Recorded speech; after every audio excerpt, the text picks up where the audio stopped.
Hey there, how's everybody doing? Welcome back to Ask That Podcast. It's new. I pretty much, Cody's referred to me enough as nude on here, and a few other people have, so fuck it, just go by nude. Hmm. And this is being filmed. It's almost July 2022. It's hot as hell, so I'll be chugging water. You hear my AC running. I need a haircut. My hair is just dripping sweat right now. It's hot. But what we got here is an original EC comic from the 1950s. The new Two Fisted Tales, number 20, says July. $250 cover price, $350 in Canada. Bugles and Battle Cries, John Severin cover. Gorgeous cover. It's an adventure title. This is, if I'm remembering right, this was like the non-war adventure book action title that EC put out when they were doing Tales from the Crypt and all that. And over the years, back in the day, everybody raved about, I was a kid, you always heard people raving about Tales from the Crypt, Vault of Horror, Haunt of Fear. Every once, and it started after the movie came out, which they licensed the title. It has nothing really to do with the movie, do with the comic. Weird Science, and then Weird Fantasy started getting a little hype. And was Incredible Science Fantasy, whatever that third title was, Weird Science Fantasy, whatever. But like these titles, I don't remember hearing much about, like the Crown Suspense stories and all that stuff, until the early 90s when Russ Cochran had that deal, was reprinting them EC books on newsprint. It was like 2 issues, you get like a Tales from the Crypt and a Crown Suspense stories, Vault of Horror and Two Fisted Tales. So that's when I learned that I really enjoy these. Eventually, and there's some great art on them. This is one, I don't know where I picked this up at. It was bagged and boarded, so it probably came out of a good cheap bin somewhere. I know I might even pay cover price. It might have came from the late great Comic Commander. Let's check it out. All right, first thing I'm going to point out is that this was published July 97. By this time, I was getting back into comics regularly, but this is not something I would have picked up. Because at $250, that was a pack of Magic cards. So my comic buying went down, but we got like a boxing story here.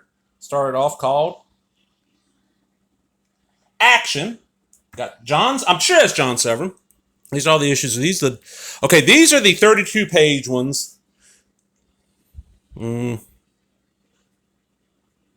let me see. $3, $1.50. Okay. Really gorgeous art in this. Kind of reminds me of like a well-drawn comic strip.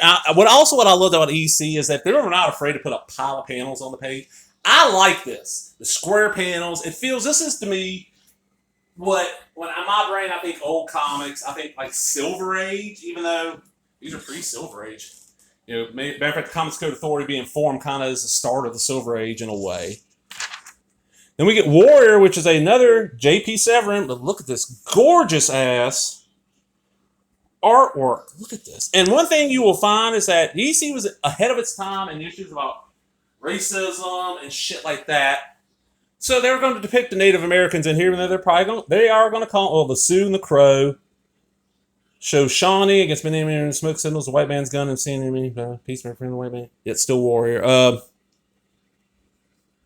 They're not speaking like Tonto, TV Western. They're fairly, it's fairly intelligent, and they're portraying them in a fairly good way. Matter of fact, they're the heroes of the story. I said, gorgeous story. And this is a comic. My father's not read comics very often anymore. When I was a kid, he'd always, whatever I got in, can I read that? Because he enjoyed reading, but he didn't have time to read a lot. Now he reads novels because he got plenty of time.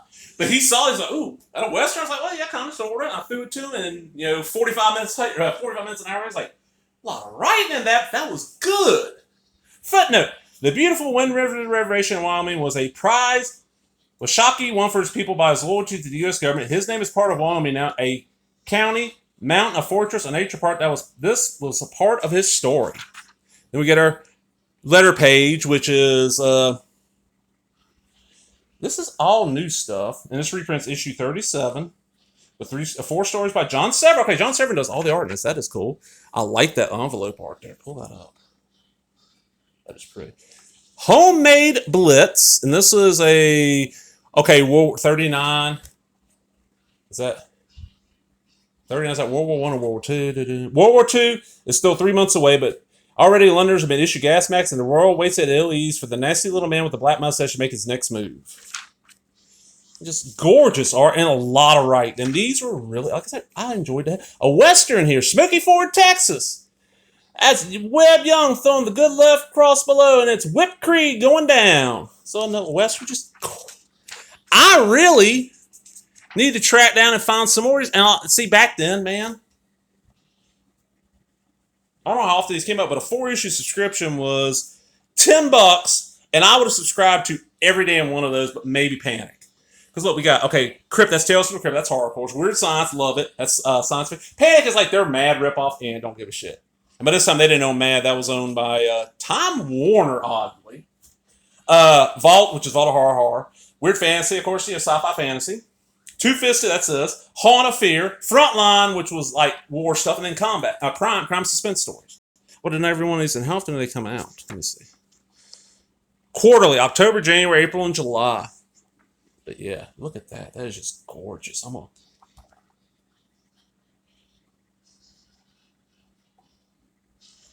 Just so good. And this is the kind of comics like now I want to read. Because I'll be honest, I was not a Western guy as a kid. I hated them.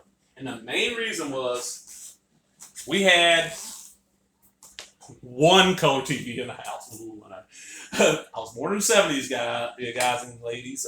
I did check my analytics. I am drawing like a bigger female viewership than I was, so that's cool as hell. I'm like, it's still, on average week, 80-something% male, the rest of it female. That's cool. But hey, it's growing. I have had times where it's 50-50. But, we had two TVs in the house. We had probably about a 19-inch color TV, big box of a motherfucker in the living room. Hooked up to the antenna, of course, and the Betamax VCR, because we didn't get a VHS until about 80, 81. And then my parents' bedroom had this little tiny, probably about 9, 10, maybe 13 at the most, probably 9 or 10 inch, black and white in their bedrooms with the antenna. So I really would rather watch shit in the living room on that big TV, especially cartoons. And when I got home from school, they showed like an hour of Tom and Jerry. But I had 30 minutes when I got home before Dad got home, and guess what? He's going to flip the channel and watch Gunsmoke.